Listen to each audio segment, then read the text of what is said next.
शांति की शक्ति से शांति जग में लानी है। ओम शांति। आज की मुरली है 17 मार्च 2026 की। मीठे बच्चे, तुम सच्चे सच्चे सत्य बाप से सत्य कथा सुनकर नर से नारायण बनते हो। तुम्हें 21 जन्म के लिए बेहद के बाप से वर्षा मिल जाता है। प्रश्न, बाप की किस आज्ञा को पालन करने वाले बच्चे ही पारस बुद्धि बनते हैं? उत्तर, बाप की आज्ञा है देह के सब संबंधों को भूलकर बाप को और राजाई को याद करो। यही सद्गति के लिए सतगुरु की श्रीमत है। जो इस श्रीमत को पालन करते अर्थात देही अभिमानी बनते हैं, वही पारस बुद्धि बनते हैं। गीत है, आज अंधेरे में है हम इंसान।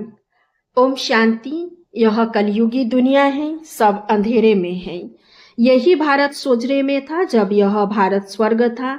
यही भारतवासी जो अब अपने को हिंदू कहलाते हैं, यह असुर देवी देवताएं थे। भारतवासी स्वर्गवासी थे जब कोई धर्म नहीं था, एक ही धर्म था। स्वर्ग, वैकुंठ, बहिष्ठ, हेवन, यह सब भारत के नाम थे।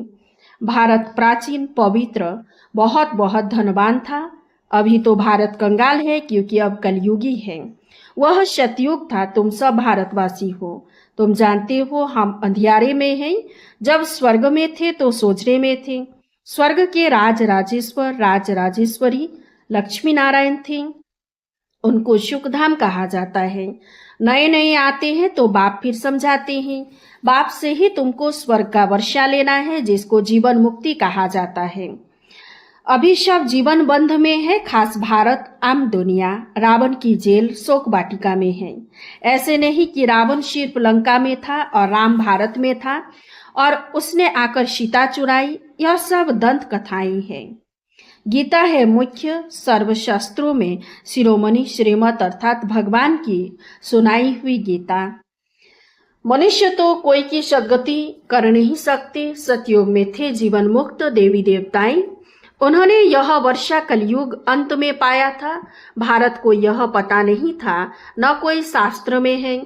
भारत शास्त्र तो सब है भक्ति मार्ग के लिए, वह सब भक्ति मार्ग का ज्ञान है। सद्गति मार्ग का ज्ञान मनुष्य मात्र में है नहीं।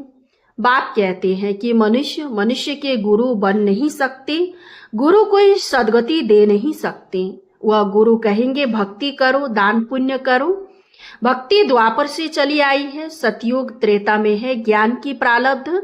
ऐसे नहीं वहां यह ज्ञान चला आता है। यह जो वर्षा भारत को था, यह बाप से संगम पर ही मिला था, जो फिर अभी तुमको मिल रहा है। भारतवासी नरकवासी महान दुखी बन जाते हैं, तब पुकारते हैं, हे पतित पावन दुख हरता सुख करता। किसका? सर्व का, क्योंकि खास भारत दुनिया आम में 5 विकार हैं। बाप है पतित पावन। बाप कहते हैं मैं कल्प कल्प कल्प के संगम पर आता हूँ और सर्व का सद्गति दाता बनता हूँ।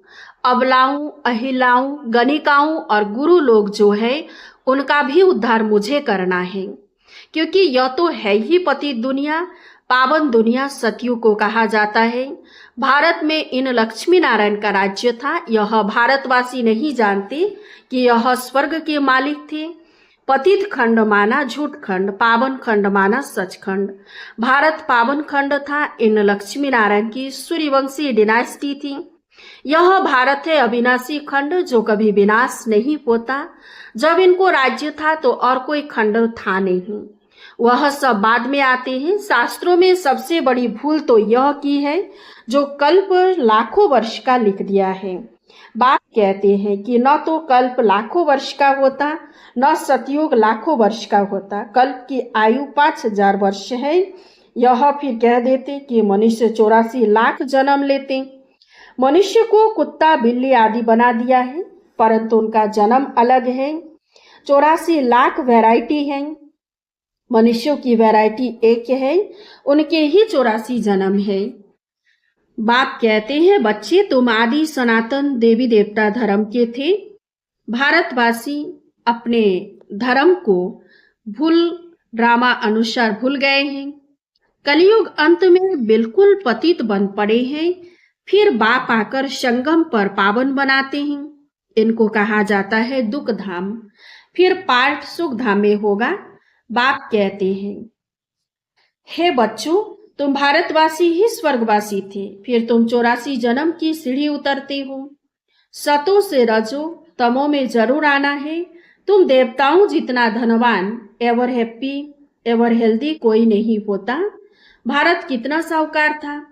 हीरे जवाहरत तो बड़े बड़े पत्थरों में सल थे, कितने तो टूट गए हैं। बाप तुम बच्चों को स्मृति दिलाते हैं कि तुमको कितना साहूकार बनाया था। तुम सर्वगुण संपन्न, 16 कला संपूर्ण थे। यथा राजा रानी तथा प्रजा, इन्हों को भगवान भगवती भी कह सकते हैं। परंतु बाप ने समझाया है कि भगवान एक है, वह बाप है। सिर्फ ईश्वर व प्रभु कहने से भी याद नहीं आता कि वो सभी आत्माओं का बाप है। यह तो है बेहद का बाप। वह समझाते हैं कि भारतवासी तुम जयंती मनाते हो, परंतु असूल में बाप कब आए थे वह कोई भी नहीं जानते हैं। है ही आयरन एजेड, पत्थर बुद्धि। पारसनाथ थे, इस समय पत्थर नाथ थे। नाथ भी नहीं कहेंगे क्योंकि राजा रानी तो है ही नहीं। पहले यहाँ देवी राजस्थान था, फिर आसुरी राज्य बन जाता है। यह खेल है। वह है हद का ड्रामा, यह है बेहद का ड्रामा। वर्ल्ड की हिस्ट्री, ज्योग्राफी आदि से अंत तक तुम अभी जानते हो और कोई भी नहीं जानते। भारत में जब देवी देवता थे तो सारी सृष्टि के मालिक थे और भारत में ही थे। बाप भारतवासियों को स्मृति दिलाते हैं। सतयुग में आदि सनातन देवी देवता, इन्हों का श्रेष्ठ धर्म, श्रेष्ठ कर्म था। फिर 84 जन्मों में उतरना पड़े। यह बाप बैठ कहानी सुनाते हैं कि अब तुम्हारे बहुत जन्मों के अंत का जन्म है। एक की बात नहीं, न युद्ध का मैदान आदि ही है। भारतवासी यह भी भूल गए हैं कि इन्हों का लक्ष्मी नारायण का राज्य था। सतयुग की आयु लंबी करने से बहुत दूर ले गए हैं। बाप समझाते हैं कि मनुष्य को भगवान नहीं कह सकते, मनुष्य मनुष्य की सदगति नहीं कर सकते। कहावत है कि सर्व का सदगति दाता, पतितों को पावन करता एक है। यह है झूठखंड। सच्चा बाबा सचखंड स्थापन करने वाला है। भक्त पूजा करते हैं, परंतु भक्ति मार्ग में जिसकी भी पूजा करते आए हैं, एक की भी बायोग्राफी नहीं जानते हैं। सिर्फ जयंती तो मनाते हैं। बाप है नई दुनिया का रचयिता, हेवनली गॉडफादर, बेहद सुख देने वाला। सतयुग में सुख था, वह कैसे और किसने स्थापन किया? नरकवासियों को स्वर्गवासी बनाया, भ्रष्टाचारियों को श्रेष्ठाचारी देवता बनाया। यह तो बाप का ही काम है।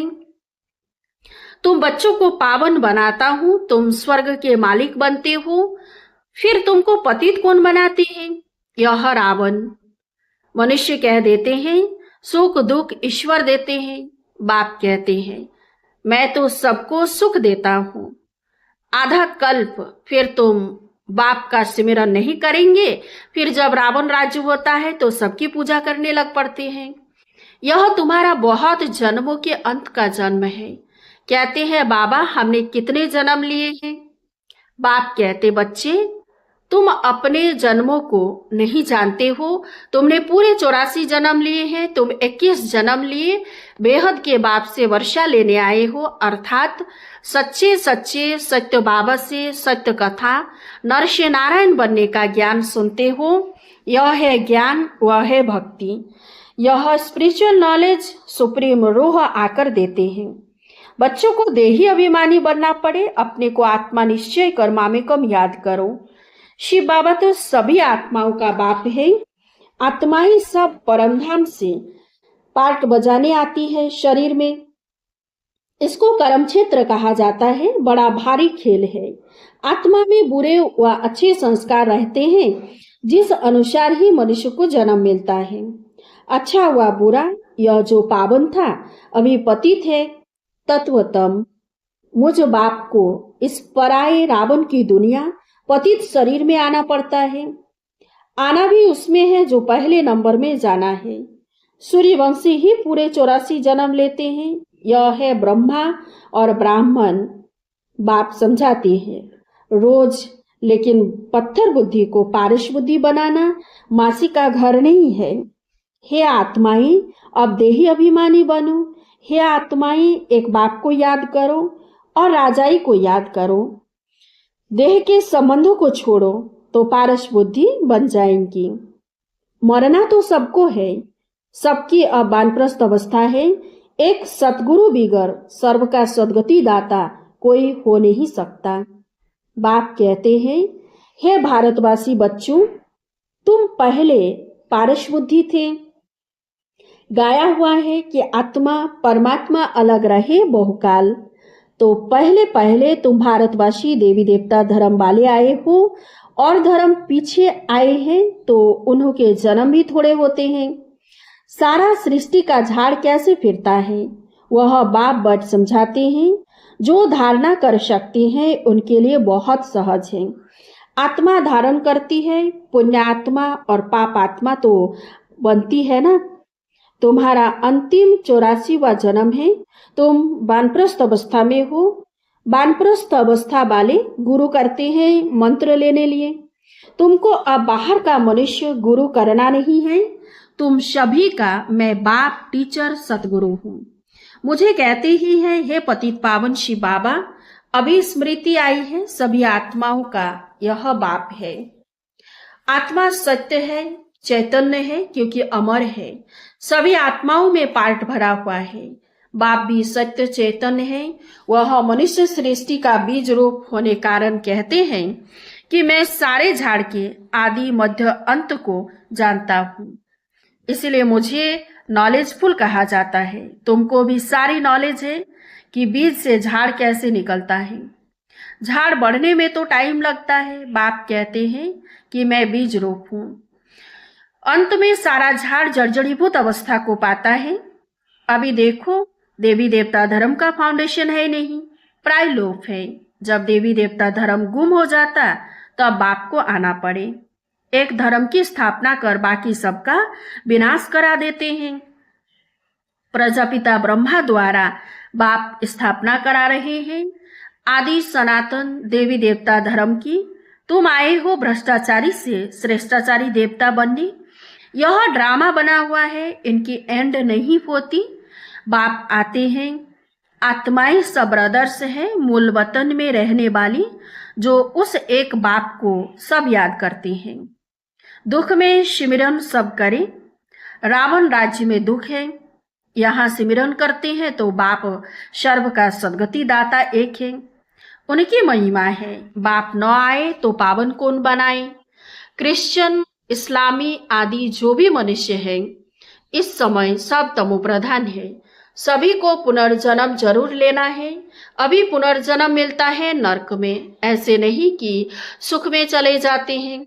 जैसे हिंदू धर्म वाले कहते हैं कि स्वर्गवासी हुआ तो जरूर नरक में था ना। अभी स्वर्ग में गया तुम्हारे मुख में गुलाब। जब स्वर्गवासी हुआ फिर उसको नरक के आसुरी वैभव क्यों खिलाते हो। पितृ खिलाते हैं ना, बंगाल में मछली अंडे आदि खिलाते हैं। अरे उनको यह सब खाने की दरकार क्या है। वापिस कोई जा नहीं सकता, जबकि पहले नंबर वालों को 84 जन्म लेना पड़ता है। इस ज्ञान में कोई तकलीफ नहीं है। भक्ति मार्ग में कितनी मेहनत है। राम राम जपते रोमांच खड़े हो जाते हैं। यह सब है भक्ति मार्ग। यह सूर्य, चांद आदि रोशनी करने वाले हैं। यह देवता थोड़े ही है। वास्तव में ज्ञान सूर्य, ज्ञान चंद्रमा और ज्ञान सितारे यहाँ की महिमा है। अच्छा, मीठे मीठे सिके लधे बच्चों प्रति माता पिता बाप दादा का याद प्यार और गुड मॉर्निंग। रूहानी बाप की रूहानी बच्चों को नमस्ते। हम रूहानी बच्चों की रूहानी बाप दादा को याद प्यार और गुड मॉर्निंग। नमस्ते नमस्ते नमस्ते। धारणा के लिए मुख्य सार। 1 नंबर, इस अंतिम 84वें जन्म में कोई भी पाप कर्म यानी विकर्म नहीं करना है। पुण्य आत्मा बनने का पूरा पूरा पुरुषार्थ करना है, संपूर्ण पावन बनना है। 2 नंबर, अपनी बुद्धि को पारस बुद्धि बनाने के लिए देह के सब संबंधों को भूल देही अभिमानी बनने का अभ्यास करना है। वरदान, पुराने संस्कारों व विघ्नों से मुक्ति प्राप्त करने वाले सदा शक्ति संपन्न भव। किसी भी प्रकार के विघ्नों से, कमजोरियों से या पुराने संस्कारों से मुक्ति चाहते हो तो शक्ति धारण करो, अर्थात अलंकारी रूप होकर रहो। जो अलंकारों से सदा सजे सजाए रहते हैं वह भविष्य में विष्णु वंशी बनते हैं, लेकिन अभी वैष्णव बन जाते हैं। उन्हें कोई भी तमोगुनी संकल्प व संस्कार टच नहीं कर सकता। वे पुरानी दुनिया अथवा दुनिया की कोई भी वस्तु और व्यक्तियों से सहज ही किनारा कर लेते हैं। उन्हें कारणे अकारणे भी कोई टच नहीं कर सकता। स्लोगन, हर समय हर कर्म में बैलेंस रखना ही सर्व की ब्लेसिंग प्राप्त करने का साधन है। अब व्यक्ति सारे निश्चय के फाउंडेशन को मजबूत कर सदा निर्भय और निश्चिंत रहो। जैसे आपस में 2 मित्र होते हैं तो उनके बीच यदि कोई उनकी ग्लानि करने आता है तो वो उसके भाव को बदल देते हैं। जहाँ निश्चय होता है वहाँ शब्द का भाव बदल साधारण बात हो जाती है। तो हर एक की विशेषता को देखो, तब अनेक होते भी एक दिखाई देंगे। एक मत संगठन हो जाएगा। कोई किसी के ग्लानि की बातें सुनाए तो उसे टेका देने के बजाय सुनाने वाले का रूप परिवर्तन कर दो। अच्छा, ओम शांति। इस चैनल को सब्सक्राइब कीजिए, लाइक कीजिए, कमेंट कीजिए और शेयर कीजिए। शांति की शक्ति से शांति जग में लानी